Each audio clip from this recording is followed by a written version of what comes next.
요한의 다락방에 오신 걸 환영합니다. 오늘의 질문입니다. 저는 성경이 신의 말씀이라고 생각되지 않습니다. 하도 부모님이 성경을 읽으라고 해서 꾸역꾸역 읽어봤습니다만 도저히 신의 말씀이라고는 생각되지도 않을 정도로 비과학적이며 무식했습니다. 세상이 어떻게 지어지고 산이 다 잠길 정도의 홍수가 났고 이집트에서 10가지 재앙 이 정도는 판타지 소설 정도로 받아들이겠습니다. 근데 레위기만 봐도 진짜 딱딱하더군요. 나령 신뢰하는 꼬라지 좀 보십시오. 그게 무슨 어디 진찰법입니까? 그냥 인간요법이지. 그리고 본인이 그렇게 뭐든지 다 할 수 있는 신이고 지가 사랑한 백성이면 나병에 걸렸을 땐 이런저런 약초를 어떻게 해요 이렇게 저렇게 해라 라고 치료법을 알려줘야 정상 아닙니까? 무슨 신이 엉터리로 집료를 하고 낫는 법은 알려주지도 않는답니까? 이게 무슨 뜻인지 알겠나요? 그냥 성경은 그때 당시 사람들이 자기들 지식으로 써낸 소설 그 이상 그 이하도 아니란 말입니다. 지들도 치료법을 모르니까 못 쓴 거지. 지들이 고작 할 수 있는 게 그냥 추방시켜서 어딘가 짱 박아놓는 것밖에 못함. 만일 진짜 신이 말씀한 거면 그 신은 아무것도 모르는 신인. 성경이 과연 전지전능한 신의 말씀이 맞는가? 이 질문은 많은 이들이 품는 깊은 회의이자 진지한 성찰의 시작점입니다. 특히 레위기에 묘사된 나병 진료 방식은 현대인의 눈으로 볼 때 비과학적이고 심지어 비인도적으로까지 느껴질 수 있습니다. 왜 전능한 신이 고작 정미만을 명하고 효과적인 치료법은 알려주지 않았는가라는 의문은 지극히 당연하며 성경을 단순한 고대인의 기록으로 치부하게 만드는 강력한 근거처럼 보입니다. 하지만 이 질문에 답하기 위해서는 성경을 현대 과학 교과서나 의학 매뉴얼이 아닌 그 본연의 목적과 역사적 맥락 속에서 이해하려는 노력이 필요합니다.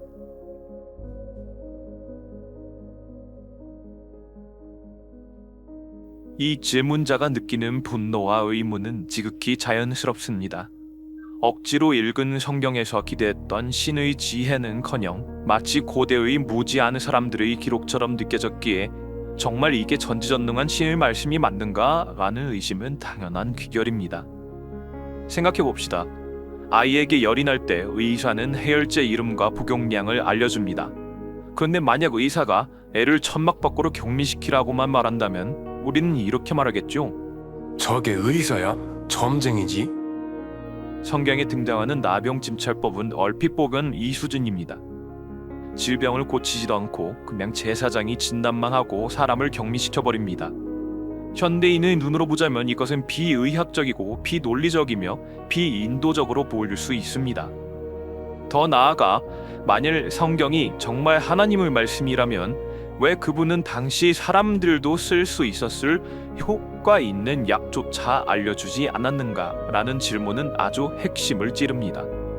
전능하고 선한 신이라면 그 시대의 사람들도 이해할 수 있는 실질적 치료법을 알려주는 것이 사랑 아닌가 하는 의문이 드는 것은 당연합니다. 어떤 부모가 아이에게 감기 원인을 설명해주며 독감인지 진료해보자고까지는 이야기해놓고 막상 약이나 따뜻한 차를 주지 않는다면 아이는 이렇게 느낄 것입니다. 말만 많고 정작 아무것도 안 해주는구나. 성경에서 하나님이 진찰은 알려주면서 치료는 빠뜨렸다는 인상은 바로 이런 느낌을 줍니다. 하지만 이 장면을 비난하기 전에 먼저 질문의 전제를 다시 생각해 보아야 합니다. 성경은 현대의학 교과서인가? 그리고 하나님은 그 시대 사람들에게 어떤 방식으로 말씀하셨는가입니다.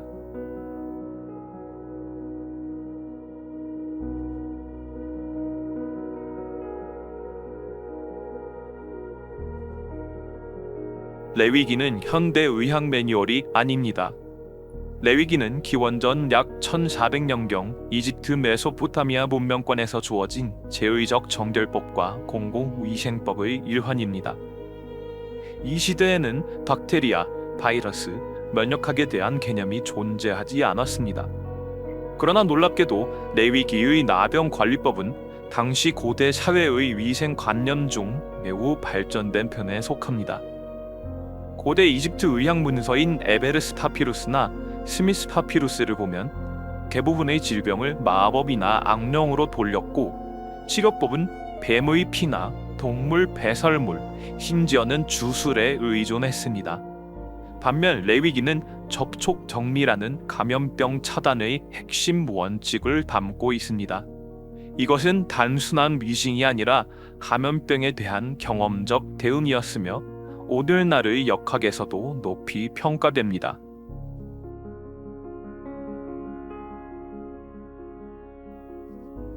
레위기의 제사장은 의사가 아니라 제의적, 사회적 감염 관리자의 역할을 합니다.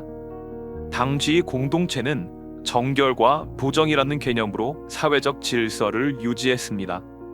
나병 환자를 격리시키는 것은 비정한 처사가 아니라 공동체 전체를 보호하기 위한 조치였고, 일정 기간 후에 피부가 회복되면 제사장은 다시 정결 판정을 내려 환자를 사회로 복귀시킬 수 있었습니다. 이는 중세 흑사병 당시의 격리 조치, 현대 감염병 병동 운영 원리와 유사합니다.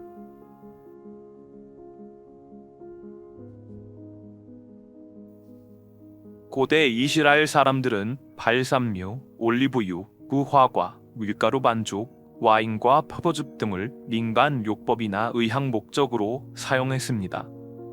이 치료법은 실제적으로 효과가 있는 방법이었죠. 발삼류는 성경의 길르앗의 유향으로 자주 언급됩니다. 상처 치료, 염증 완화, 호흡기 질환 등에 사용되는 귀중한 약재였습니다. 그 향기로운 특성과 치유력 때문에 매우 가치가 높았으며 종종 독을 해독하거나 부상과 조직을 치유하는 데 사용되었습니다. 오늘날의 연구에서도 발삼의 항염증 특성 등이 밝혀지고 있어 고대인들의 사용이 단순히 미신이 아니었음을 보여줍니다.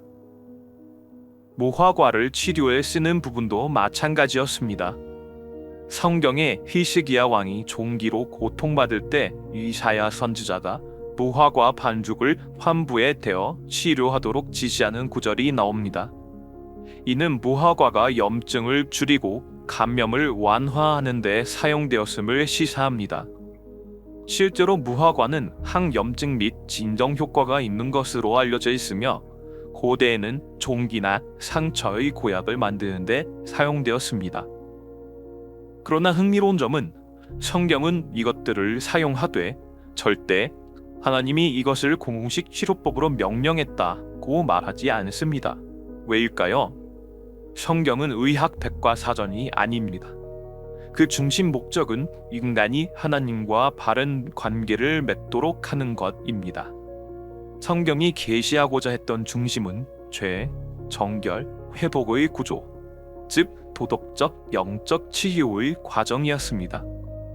그렇기에 육체의 치료는 사회적 정리와 종교적 정결의식과 맞물려 다루어진 것이고, 이는 당시의 사회 구조와도 깊이 연결된 시스템이었습니다.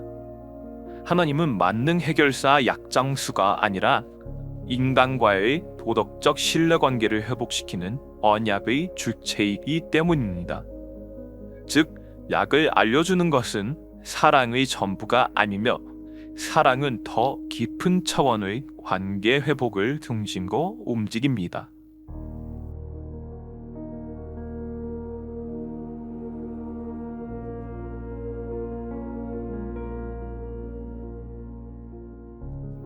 여기서 중요한 신학적 개념은 계시의 점진성입니다. 하나님은 인간의 이해 수준과 역사적 조건에 따라 조금씩 단계적으로 진리를 드러내십니다. 이는 마치 초등학생에게 상대성 이론을 강의하지 않는 것과 같습니다. 즉, 하나님은 고대인들에게 그들이 이해할 수 있는 방식으로 상징과 제의와 격리의 언어로 진리를 전하신 것입니다. 레위기의 격리 규정은 오늘날의 눈으로 보면 불완전해 보일 수 있습니다.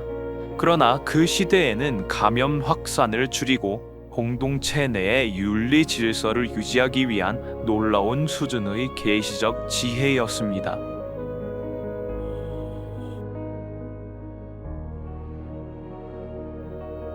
또한 인간이 과학을 통해 점차 질병의 원인과 치료법을 발견해가는 것은 하나님이 인간에게 부여한 이성과 창조 질서에 대한 청지기적 책임입니다. 기독교 신학에서는 이것을 자연 계시 또는 일반 은혜라고 부릅니다. 즉, 하나님은 성경이라는 특별 계시를 통해 우리의 구원의 길을 밝히시고 동시에 과학과 이성의 영역에서도 진리를 발견하도록 허용하십니다. 레위기의 부족함은 하나님의 무능이 아니라 인류 역사 안에서 점진적으로 완성되어가는 하나님의 교육 방식인 것입니다.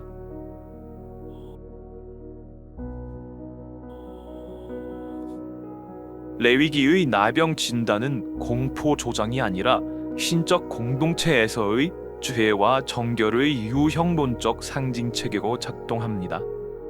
나병 환자는 그 자체로 사회에서 격리되며 공동체 바깥으로 추방되지만 이것은 단지 질병 때문이 아니라 죄가 공동체에 미치는 영향을 상징화한 장치였습니다.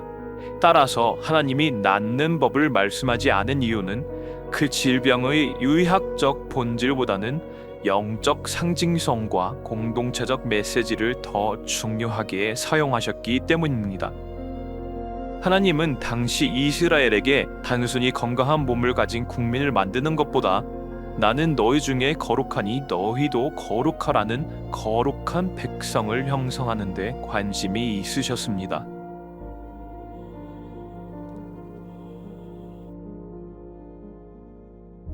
성경의 하나님은 모든 문제를 즉시 해결해주는 해결사 모델이 아닙니다. 오히려 인간에게 탐구와 적용의 책임, 과학의 발견과 의료의 발전을 맡기시는 하나님입니다.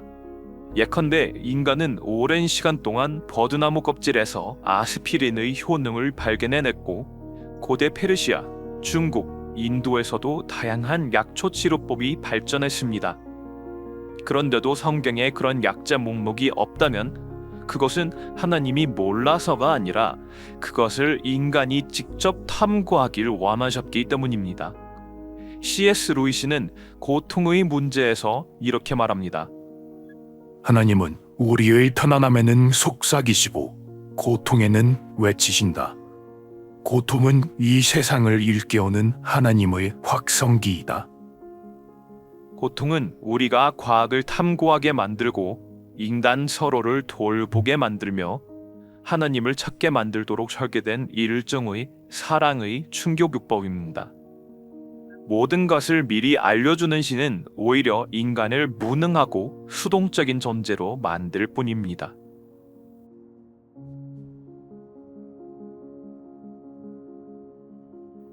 다시 돌아가 봅시다. 하나님이 그 시대의 백성에게 이 약초를 이렇게 사용하라고 하셨다면 아마 그들은 그 약초만 신뢰했을지도 모릅니다.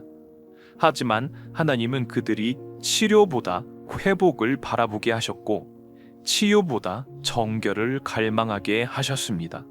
그 결과 성경은 약제 목록이 아니라 속죄와 중보와 정결과 회복의 이야기로 가득 차게 된 것입니다. 질문자님이 보기에 이것은 무능처럼 보일 수 있습니다. 그러나 성경은 처음부터 현실을 완벽하게 바꾸는 책이 아니라 현실을 해석하게 해주는 책이었습니다. 그리고 그 해석 안에서 하나님은 의학도, 철학도, 과학도, 예술도 발전하도록 인간에게 공간을 허락하셨습니다. 그것이 바로 성경이 침묵하는 자리에서 우리가 일어나 탐구해야 할 이유입니다.